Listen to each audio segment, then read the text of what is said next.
கர்த்தருக்கு ஸ்தோத்திரம். கர்த்தராகிய இயேசு கிறிஸ்துவின் இன்ப நாமத்தில் இனிய வாழ்த்துக்கள். இன்றைய தியானத்துக்காக, இந்த ஊழியத்தின் பாதையின் தியானத்துக்காக ஜெபித்த பொழுது தேவன் தந்த வசனம் 2 கொரிந்தியருக்கு எழுதின நிருபம் 2ஆம் அதிகாரம் 11ஆம் வசனம். சாத்தானாலே நான் மோசம் போகாதபடிக்கு அப்படி செய்தேன். அவனுடைய தந்திரங்கள் நமக்கு தெரியாதவைகள் அல்லவே.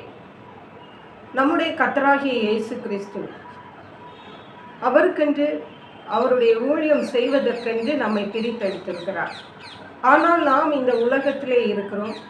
இந்த உலகத்தின் அதிபதியாகிய சாத்தானாலே நமக்கு சோதனைகள் வரும் என்பதை தேவன் நன்கு அறிந்திருக்கிறார், அறிவார்.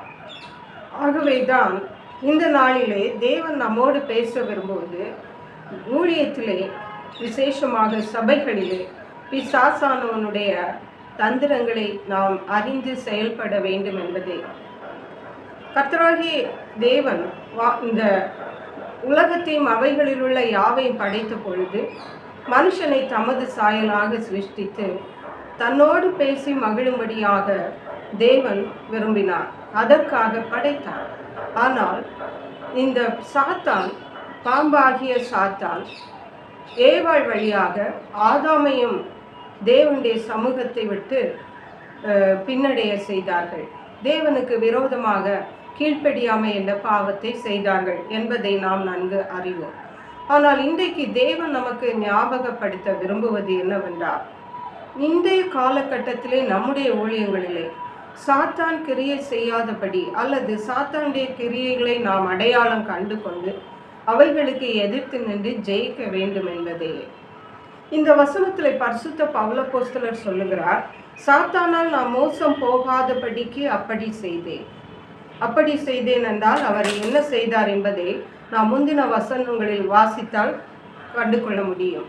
அங்கே துக்கம் உண்டாக்கினவன், 5ஆம் வசனம் சொல்லுகிறது, துக்கம் உண்டாக்கினவன் எனக்கு மாத்திரமல்ல உங்கள் எல்லாருக்கும் துக்கம் உண்டாக்கினார்.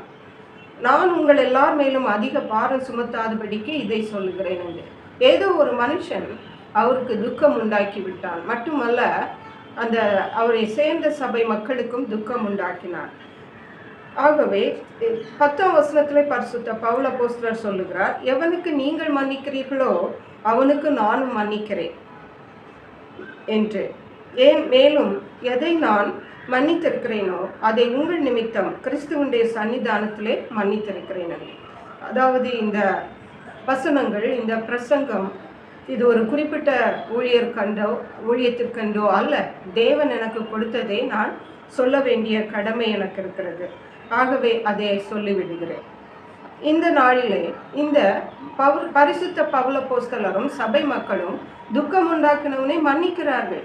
அதை தான் பவுல் சொல்லுகிறார், சாத்தானாலே நான் மோசம் போகாதபடிக்கு அப்படி செய்தேன்.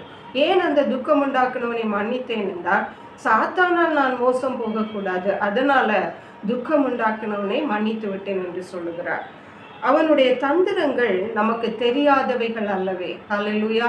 சாத்தானுடைய தந்திரங்கள் தேவனுடைய ஊழியக்காரர்களாகிய நாம் நன்கு அறிவோம். ஆனாலும் சில வேளைகளில் அவைகளை சாதாரணமாக எடுத்து விடுவோம்.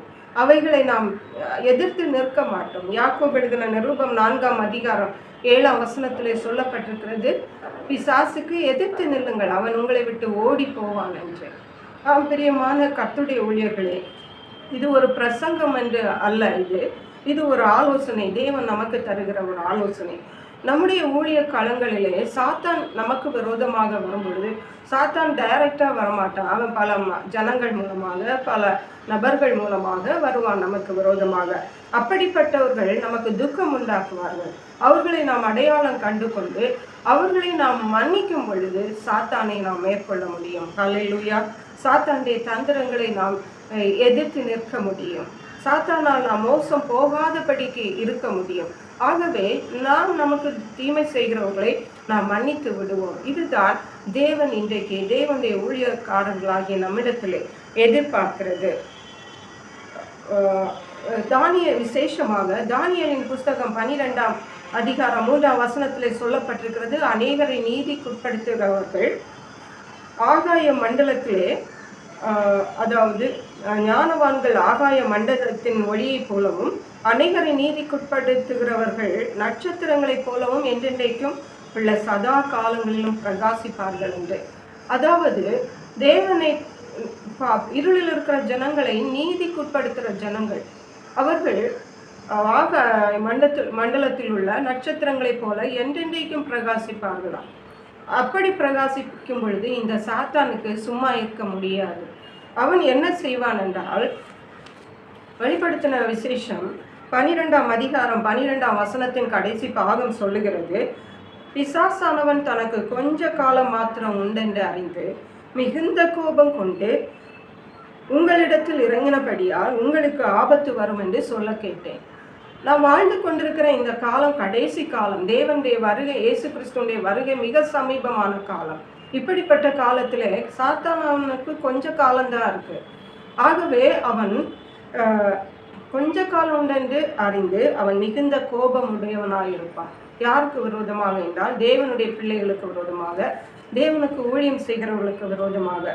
அதே அதிகாரம் வெளிப்படுத்தல் 12-17ஆம் அதிகாரத்தின் கடைசி பாகம் சொல்லுகிறது, தேவனுடைய கற்பனைகளை கைக்கொள்ளுகிறவர்களும் இயேசு கிறிஸ்துவை குறித்து சாட்சியை உடையவர்களுமாகிய அவளுடைய சந்ததியான மற்றவர்களுடனே யுத்தம் பண்ண போயிட்டு. முதல் பாகம் சொல்லுது, அந்த வலு சர்ப்பமானது யுத்தம் பண்ண போயிட்டு என்று. அதே வெளிப்படுத்தல் 13ஆம் அதிகாரம் 7ஆம் வசனம் சொல்லுகிறது, மேலும் பரிசுத்தவான்களோட யுத்தம் பண்ணி அவர்களை ஜெயிக்கும்படிக்கு அதற்கு அதிகாரம் கொடுக்கப்பட்டதும் அல்லாமல் ஒவ்வொரு கோத்திரத்தார் மேலும், பாஷைக்காரர் மேலும், ஜாதிகள் மேலும் அதற்கு அதிகாரம் கொடுக்கப்பட்டது. இங்கே பாருங்கள், நாம் இந்த வாழ்ந்து கொண்டிருக்கிற இந்த கடைசி காலத்தில் தேவ ஊழியக்காரர்களாகிய நாம் சுவிசேஷத்தை பிரசங்கித்து விட்டு போய்விடலாம் என்று நாம் நினைத்து விடக்கூடாது. நாம் ஊழிய களங்களிலே, நம்முடைய தனிப்பட்ட வாழ்க்கையிலே நாம் அநேக சவால்களை சந்திக்க வேண்டியது இருக்கு. அது மாம்சத்தோடு இரத்தத்தோடும் அல்ல, துரைத்தனங்களோடும் அதிகாரங்களோடும் இப்பிரபஞ்சத்தின் அந்தகார லோகாதிபதிகளோடும் வானமண்டலத்தின் பொல்லாத ஆவிகளின் சேனைகளோடும் கூட என்பது நாம் நன்கு அறிந்தது. ஆகவே இப்படிப்பட்டவைகளுடைய தந்திரங்களுக்கு நாம் எதிர்த்து நிற்க வேண்டியது அவசியமாயிருக்கிறது. ஆகவே தேவனுடைய சர்வாயுத வர்க்கத்தை தரித்து கொண்டவர்களாக பிசாசை நாம் ஜெயிக்க வேண்டும். மட்டுமல்ல, சாட்சியின் வசனத்தினாலும் தேவனுடைய ஆவியினாலும் நாம் பிசாசை ஜெயிக்கிறவர்களாய் காணப்பட வேண்டும். பரிசுத்த ஆவியிலே நிறைந்து ஜெபிக்கும் பொழுது கர்த்தர் நமக்காக பிசாசோடு யுத்தம் பண்ணுவார். அதே நேரம் நாம் மிகவும் அதை உணர்ந்து சாத்தானுடைய தந்திரங்களை நாம் தெரிந்து கொண்டு ஞானமுள்ளவர்களாக நாமும் பிறரை மன்னித்து, நமக்கு துக்கம் உண்டாக்குறவர்களை மன்னித்து செல்வோமானால் நிச்சயமாகவே சாத்தானுடைய தந்திரங்களை நாம் மேற்கொள்ள முடியும். அதற்கேற்ற கிருபைகளை தேவன் நமக்கு தந்தருள்வாராக. ஜெபிப்போம். எங்களை கிருபையை நேசித்து பாதுகாத்து வழி நடத்துகிற எங்கள் அன்பின் தகப்பனை, ஆசீர்வதிக்கப்பட்ட இந்த ஊழியத்தின் பாதை என்ற நிகழ்ச்சிக்காக நன்றி.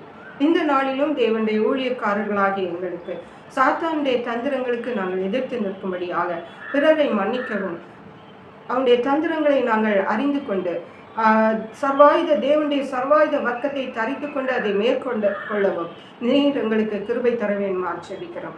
சாட்சியின் வசனத்தினாலும் இயேசு கிறிஸ்துவின் இரத்தத்தினாலும் சாத்தானை ஜெயிக்கும்படியான கிருபைகளை எங்களுக்கு தாருங்க. நன்றி பரிசுத்த ஆவியானவரை துதிகன மகிமை மக்கள் செலுத்துகிறோம். மீட்பர் இரட்சகருமாகிய இயேசு கிறிஸ்துவின் இன்ப நாமத்தில் ஜெபிக்கிறோம் எங்கள் அன்புள்ள பரமபிதாவே. ஆமென். God bless you.